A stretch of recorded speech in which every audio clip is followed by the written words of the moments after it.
Powerful, precise, and experienced. Words that can be used to describe Maria Maimon, the first Mexican golfer at Texas Christian University. Toda mi familia juega golf, mis abuelos de parte de mi mamá y también de parte de mi papá, todos. For the 20-year-old player, this sport runs in the family, but it is her own talent what brought her to Texas. Her accuracy is phenomenal. She hits the ball very straight, and she has a very good short game.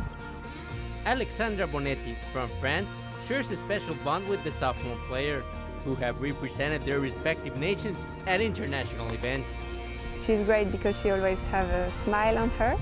Yeah. So me, I'm not really that kind of person. For Maria, the dream of playing in the US did not come easy. La verdad es que sí, fue súper duro el cambio, pero al final de cuentas, pues sí, hay mucho amor al deporte. Says she's determined to keep pushing, no matter how hard things get.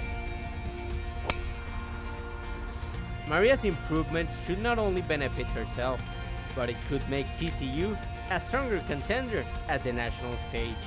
I think every one of our players really leads in different ways, and she really brings a really good energy. Se siente padre que a lo mejor le pueda ayudar a las demás personas. With hopes to be the first of many to wear Horned Frog swag, letting her talent take care of business. Oscar Casanova, NBC5. School buses made their arrival at Dallas City Hall. This time, instead of students, it was dropping off runners.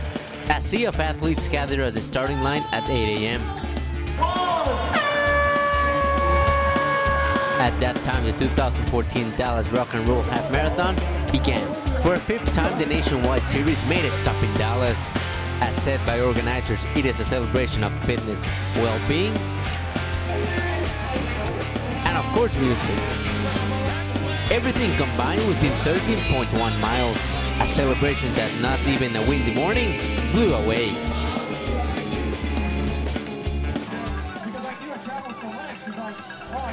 That's right, the Dallas Cowboys cheerleaders greeted the runners as one by one they approached the finish line. Some looked good, some looked tired, but they all wanted a picture of the moment. I thought it was great. There was a lot of bands this year, which was awesome, and it was a little hillier than I was thinking, though. Was not expecting to run the race I ran, and was really excited. Atmosphere is awesome. Lots of people supporting us. Scenery is beautiful. Just a great day to race. Way ahead of them, Dina Castor was the female overall winner. The silver Olympic medalist was happy by a record-setting performance on her season opener race. It was just a fantastic experience. I knew it would take a rock and roll event to get me back into racing mode, so I'm really excited to have done it here. And now it was time to let the recovery begin. At the end of the day, the more than 13,000 runners that crossed the finish line here at the Dallas Rock and Roll Half Marathon received a medal like this, a medal that signifies their hard effort throughout training, something that they say they wouldn't give up for anything, and they plan to come back for many years to come. Oscar Casanova, NBC5. History made a stop at the Denton Airport. Airplanes that flew during World War II were parked on the concourse. The three-day exhibit was put on by the Collins Foundation. The group of pilots and military veterans want to bring history back to the people.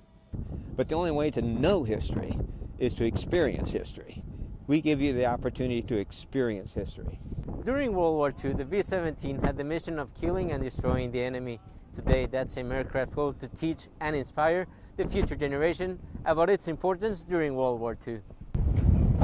Some lucky passengers got the chance to go back in time. They climbed on board at Dallas Love Field for an experience of a lifetime. For the next 40 minutes, they experienced what soldiers lived through. In the noisy aircraft, everything is about the same it was 80 years ago.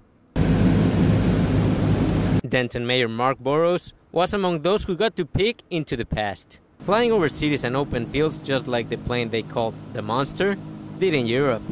And sitting in the same compartments war heroes used to shoot their enemy. History fanatic Burrows says the experience did not disappoint him one bit. To be riding in a piece of history is just an awesome experience. In fact, that's the word that I used more than once on the plane and getting off. For some of the B-17 pilots, there are important lessons to be learned from this flying fortress. Basically the history and what they were doing World War II and how important they are to the freedom of this country. It could stand a lot of hits. Bullet holes, nothing to come back without bullet holes in the airplane, and it was a good platform for bombing. These pieces of history will continue their journey in more than 100 cities across the country, hoping that World War II and these heroes of the skies are never forgotten. Oscar Casanova, NT Daily News. The recent budget cuts at DART will not only affect users, it will also put a stop to a system growth that had been going strong for the past 10 years. Oscar Casanova, NBC5. So baseball returns tomorrow to what many people call Baseball Town. Last year, the park behind me had the 5th largest record of attendance in Major League Baseball with over 3 million people. But tomorrow, it all starts from scratch. Oscar Casanova, NBC5. People say that one of the best things about the camping trail is that it is free to use, but the city officials consider that there is a big cost associated with expanding the trail. Lo ocurrido aquí, en el corazón de la ciudad de Dallas, se ha convertido en toda una tradición, un evento con 46 años de historia y que no parece que vaya a terminar en años próximos. Informó para Telemundo 39, Oscar Casanova.